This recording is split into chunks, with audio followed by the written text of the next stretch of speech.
Assalamualaikum warahmatullahi wabarakatuh. Salam support. Kali ini kita akan melakukan pemeriksaan fisik hematoimunologi. Bagaimana cara pemeriksaannya? Mari kita lakukan. Permisi dokter. Ya, selamat pagi Pak. Perkenalkan saya Wahyu, dokter muda yang bertugas pada pagi hari ini. Silakan duduk. Terima kasih dokter. Baik, sebelumnya saya akan mengonfirmasi identitas Bapak terlebih dahulu. Dengan Bapak Anam, usia 40 tahun, alamat Gambesi, pekerjaan sebagai wira swasta. Betul Pak ya? Ya betul dokter. Baik, di sini saya akan melakukan pemeriksaan fisik kepada Bapak, di mana tujuannya adalah untuk memastikan dan menegakkan diagnosis terhadap penyakit atau keluhan yang Bapak rasakan. Bapak tenang saja, semua informasi yang saya dapatkan pada pemeriksaan ini saya akan jamin dan jaga kerahasiaannya. Hanya Bapak, saya dan Tuhan yang tahu. Kemudian nanti mungkin saya akan melakukan pemeriksaan pada bagian-bagian tertentu dan mungkin akan menimbulkan ketidaknyamanan. Tapi Bapak tenang saja, saya akan melakukan ini seprofesional mungkin dan saya sudah berulang kali melakukan ini. Bagaimana, apakah Bapak bersedia? Bersedia dokter. Baik, terima kasih. Kalau gitu, saya minta Bapak untuk berbaring di tempat tidur. Sementara saya akan melakukan cuci tangan 6 langkah terlebih dahulu. Baik dokter. Selanjutnya, saya akan melakukan sanitasi tangan 6 langkah. Yang pertama yaitu menggosokkan kedua telapak tangan, lanjut ke punggung tangan kanan, punggung tangan kiri, kemudian sela-sela jari, lakukan gerakan mengunci, kemudian gosokkan ibu jari kanan, kemudian ibu jari kiri, selanjutnya ujung-ujung jari kanan, lanjutkan dengan ujung-ujung jari kiri. Selanjutnya, pemeriksa berada di sebelah kanan pasien. Kemudian yang pertama kita nilai adalah keadaan umum pasien. Apakah sakitnya ringan, sedang, atau berat? Bisa kita nilai pas pertama kali pasien masuk ke dalam ruangan. Nilai ekspresi wajahnya, kemudian cara jalannya, kemudian apakah pasien sering memegang bagian yang sakit. Kemudian kita akan melakukan penilaian di bagian kepala dan wajah. Di bagian kepala, yang pertama kita nilai adalah rambutnya. Apakah rambutnya mudah rontok atau tidak. Permisi Bapak, mohon maaf ya.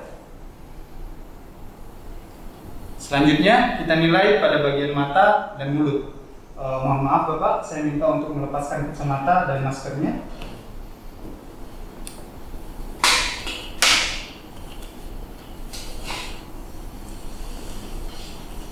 Pada bagian mata, kita nilai konjungtiva dan juga sklera.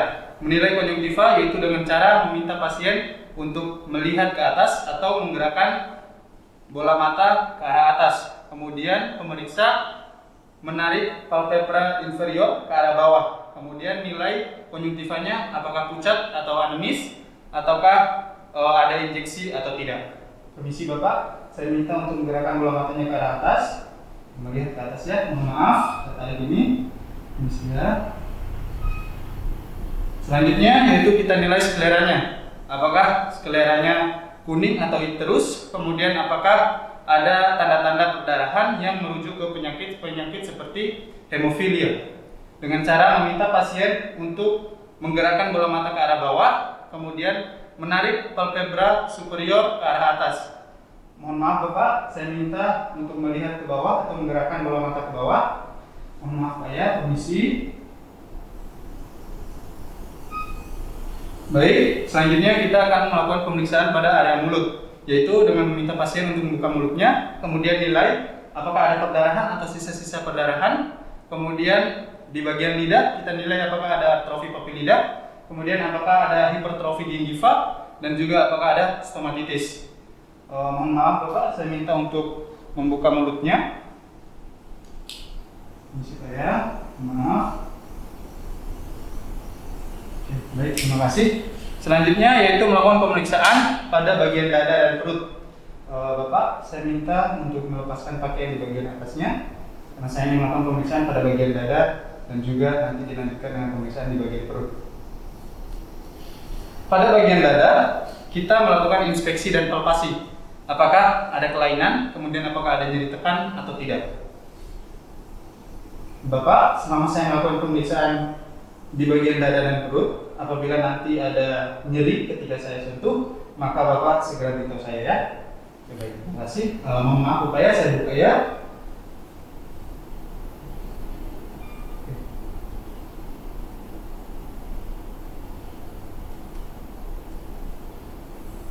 Baik, terima kasih.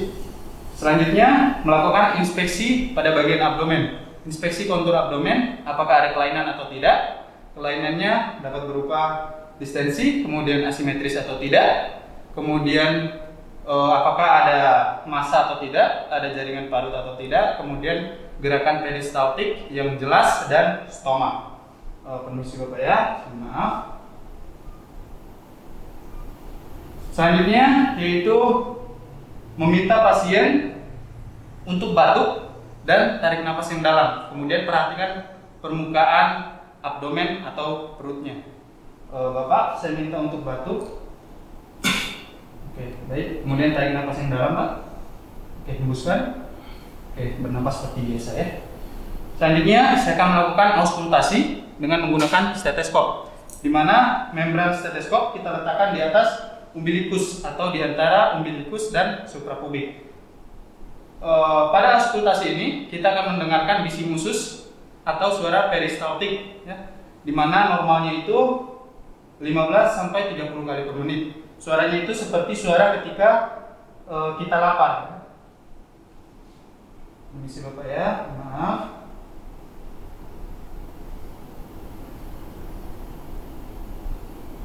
Baik. Kemudian lakukan evaluasi pada keempat kuadran abdomen. Permisi Bapak, maaf.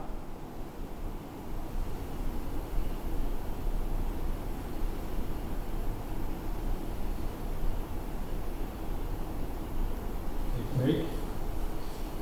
Kemudian selanjutnya yaitu melakukan palpasi pada abdomen.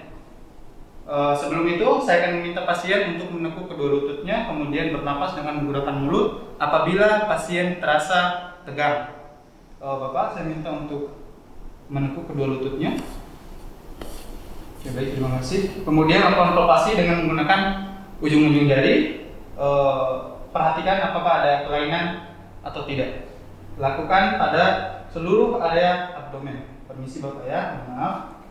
Apabila ada nyeri beritahu Pak ya.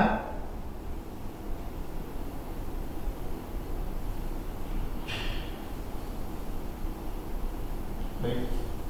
Selanjutnya yaitu melakukan palpasi hepar dan limpa, di mana tujuannya adalah untuk menilai apakah ada pembesaran hepar dan limpa atau tidak, kemudian apakah ada nyeri tekan atau tidak, yaitu dengan menggunakan cara bimanual atau menggunakan satu tangan, di mana tangan kiri nantinya berada di belakang pasien menopang iga 11 dan 12, kemudian tangan kanan berada di sisi perut kanan atas atau hipokondrium dexter, kemudian nanti menekan ke dalam hingga mencapai tepi hepar, kemudian nilai apakah ada pembesaran atau kelainan atau tidak, kemudian apakah ada nyeri tekan atau tidak. Permisi Bapak ya, maaf Pak ya.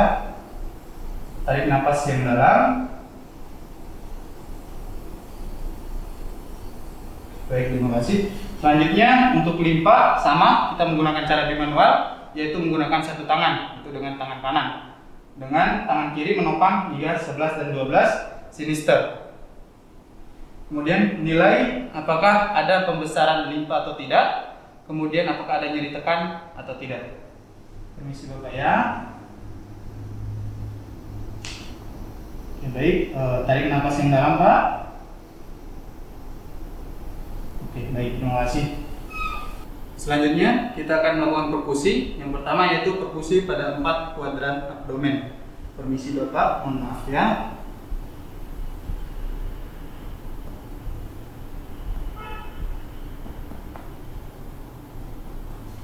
Kemudian perkusi untuk menentukan batas atas hepar dan juga batas bawah hepar, yaitu di linea mid clavicularis dexter atau di sebelah kanan, yaitu mulai dari intercosta 2. Batas atas hepar itu dimulai dari adanya perubahan dari bunyi sonok ke bunyi pekak. Kemudian batas bawah hepar adanya perubahan dari bunyi pekak ke bunyi timpani.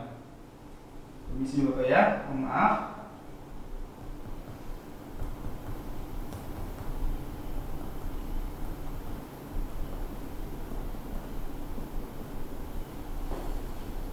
Oke, baik, pemeriksaan di bagian dada dan perut sudah selesai, bisa dipakai kembali pakaiannya Pak. Kemudian selanjutnya saya akan melakukan pemeriksaan di bagian ekstremitas, yaitu ekstremitas superior dan inferior. Pada ekstremitas superior atau di bagian tangan, kita yang pertama perhatikan kukunya. Perhatikan warnanya, apakah pucat atau tidak, kemudian apakah ada bentuk kuku sendok atau tidak, kemudian apakah ada bekas garukan atau tidak. Permisi Bapak, saya lihat kukunya ya. Oke, baik, terima kasih. Selanjutnya yaitu menilai di bagian telapak tangan, apakah pucat atau tidak, kemudian apakah ada peteki atau ekimosis atau tidak, ada purpura atau tidak. Permisi Bapak, lihat dulu ya. Oke, baik, terima kasih. Selanjutnya di ekstremitas inferior di bagian kaki, kita perhatikan apakah ada memar atau tidak, kemudian warnanya apakah pucat atau tidak. Mohon maaf Bapak ya. Permisi.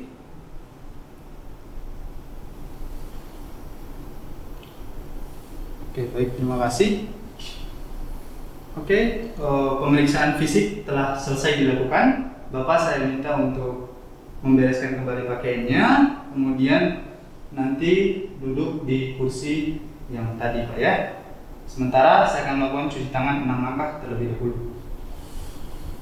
Selanjutnya saya akan melakukan sanitasi tangan 6 langkah.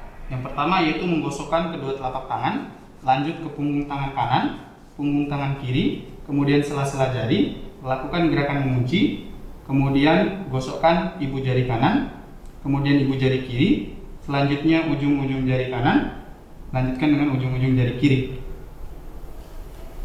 Baik Bapak, jadi dari hasil pemeriksaan tadi saya menemukan di bagian kuku itu ada bentuk kuku sendok atau dalam bahasa medisnya disebut koilonychia.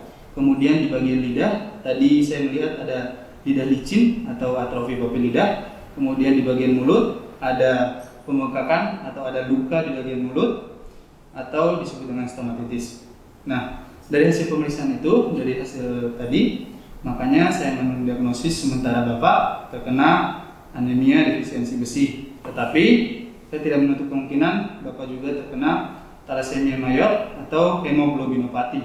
Maka dari itu saya menganjurkan Bapak untuk melakukan pemeriksaan lanjutan, yaitu pemeriksaan laboratorium berupa pemeriksaan darah tepi, HB, dan LED atau laju endap darah.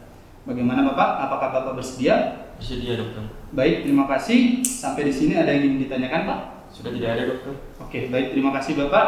Terima kasih atas kerjasamanya dan mohon maaf apabila tadi ada ketidaknyamanan. Sekali lagi, saya pastikan hasil pemeriksaan ini saya akan jamin dan jaga kerahasiaannya. Terima kasih Bapak, sampai ketemu kembali.